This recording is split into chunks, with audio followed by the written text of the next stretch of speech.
لیکن ڈاکٹر صاحب نے کہا ہمارے پولیس کا شکریہ کہ انہوں نے ہمارے مزدوروں پر رحم کیا اور ان کو راستہ دیا. آتے ہیں آج کی ریلی کے حوالے سے.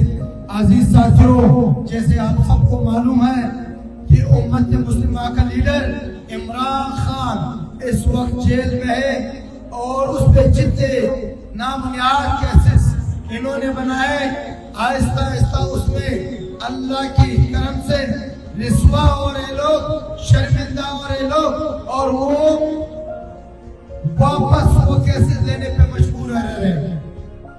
عزیز ساتھیوں، پاکستان کے تاریخ میں جتنا زیادہ بدترین انہوں نے ظلم پاکستان کی تحریک انصاف کے ورکر پہ کیا، ان کے ماں بہنوں پہ کیا، ان کی لیڈرشپ پہ کیا، یہ پاکستان کے تاریخ میں آپ کو یہ اس طرح ہسٹری میں آپ کو اتنا ظلم نہیں ملے گا.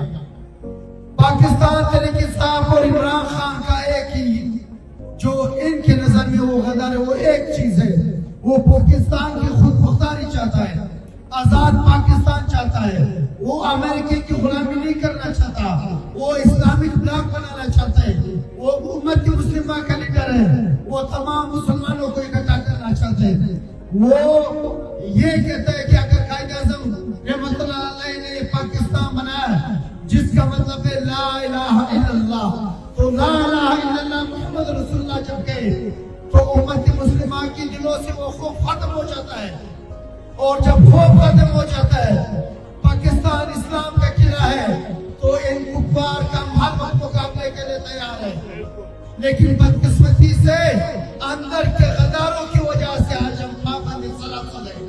ہمارے لیڈر اندر کے غداروں کی وجہ سے پابند سلاسل ہے.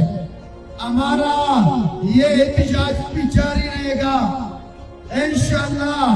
یہ جو اب 6 ججز کا جنہوں نے خط لکھا سپریم جوڈیشل کونسل کو کہ ہمیں اتنا پریشرائز کی جاتی ہے، ہمیں یہ نہیں پتا ہمارے بچے کہاں ہیں، ہمیں یہ کہہ رہے کہ اس وقت تک آپ کے بچے کا ولیمہ نہیں ہوگا جب تک آپ عمران خان کے خلاف غیر قانونی غیر انسانی طور پر ہم جو کہتے ہیں وہ فیصلہ سناؤ.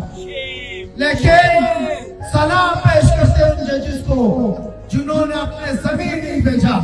لعنت اس ججز نے بھیجتے جو آج تک اپنے ضمیر بھیج رہے. ان ججز کو کہنا چاہتے ہیں کہ یہ آپ کا 13 یا 14 مہینے والا شاید ختم ہوگا، پھر آپ کے نسلوں کو پاکستان کے عوام پیٹ کریں گے کہ لعنت تو تم اس کے بیٹے ہوئے یا اس کے پوتے ہوئے.